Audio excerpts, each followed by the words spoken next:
Bismillahirrahmanirrahim. Assalamualaikum warahmatullahi wabarakatuh. Anak-anakku SMPIT Laskar Pelangi Kota Bima yang saya banggakan dan mudah-mudahan dirahmati oleh Allah Subhanahu wa Ta'ala.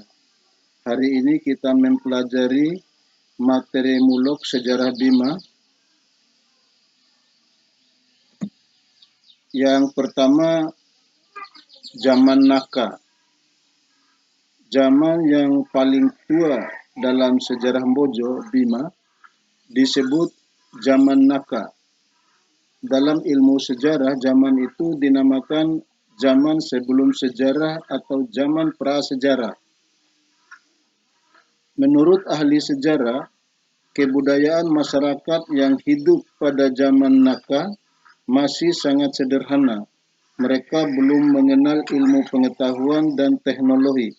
Seperti kita sekarang ini, masyarakat belum mengenal pertanian, peternakan, pertukangan, atau perindustrian, serta perniagaan dan pelayaran. Untuk memenuhi kebutuhan sehari-hari, masyarakat mengumpulkan kekayaan alam yang ada di sekitarnya. Mereka mengumpulkan ubi-ubian, biji-bijian, dan buah-buahan. Selain itu, mereka gemar pula memburu karena mereka mengumpulkan hasil alam, maka dinamakan masyarakat pengumpul.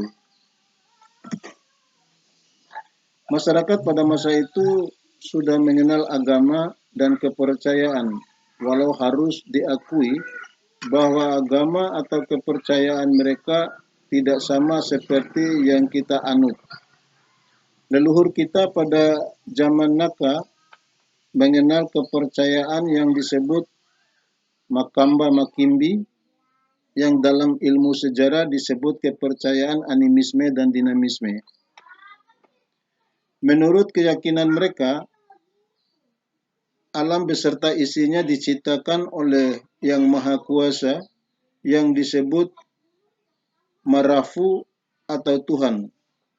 Marafu itu bersemayam di mata air, di pohon-pohon besar, di batu-batu besar. Tempat bersemayamnya Marafu disebut Parafu Ro Pamboro. Yang kedua, zaman Cuhi.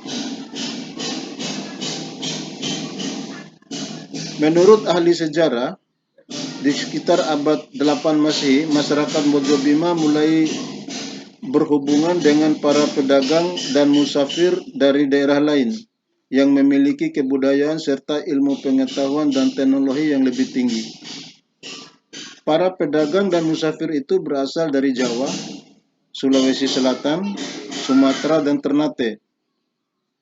Kehadiran para pedagang dan musafir diterima dengan senang hati oleh masyarakat. Mereka mulai mengenal dan mulai mempelajari ilmu pertanian, peternakan, pertukangan atau industri, dan pelayaran, serta perniagaan. Para pedagang dan musafir mengajarkan segala ilmu pengetahuan dan teknologi kepada masyarakat Mbojo Bima dengan senang hati pula. Gabungan dari seluruh wilayah Danam Mbojo Bima diberi nama Babuju. Saya ulangi, gabungan dari seluruh wilayah Danam Mbojo Bima diberi nama Babuju sesuai dengan nama tempat berlangsungnya Mbolo Radampa. Nama Mbojo berasal dari kata Babuju. Generasi muda harus mengikuti cara hidup leluhur pada masa Cuhi. Mereka rajin menuntut ilmu pengetahuan dan teknologi guna dijadikan modal dalam membangun negeri. Mereka selalu menggalang persatuan dan kesatuan. untuk dijadikan modal dalam pembangunan. Asas musyawarah dan gotong royong tetap mereka amalkan. Mereka juga selalu memegang teguh filsafat maja labodahu. Yang ketiga, zaman kerajaan. Peristiwa penting menjelang berdirinya kerajaan, satu, kehadiran Sang Bima pada abad 11 Masehi ikut membantu para Ncuhi dalam memajukan Danambojo. Sejak itu, Ncuhi Dara dan Ncuhi-Ncuhi lain mulai mengenal bentuk pemerintahan kerajaan.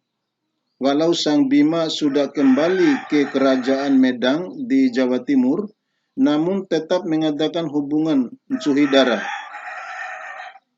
karena istrinya berasal dari Danambojo Bima. Yang kedua, sebelum mendirikan kerajaan, semua Ncuhi sepakat membentuk kesatuan wilayah di bawah pimpinan Ncuhi Dara. Yang ketiga, setelah puluhan tahun berada di Jawa Timur, Sang Bima mengirim dua orang putranya yang bernama Indra Jamrud dan Indra Kumala ke Danambojo. Indra Jamrud dijadikan anak angkat Ncuhi Doro Wuni. Seluruh Ncuhi sepakat untuk mencalonkan Indra Jamrud menjadi Sengaji atau Raja Danambojo, sedangkan Indra Kumala dicalonkan untuk menjadi Sengaji di Danadompu. Demikian pelajaran kita hari ini. Semoga mendapatkan petunjuk dan rahmat Allah Subhanahu wa taala.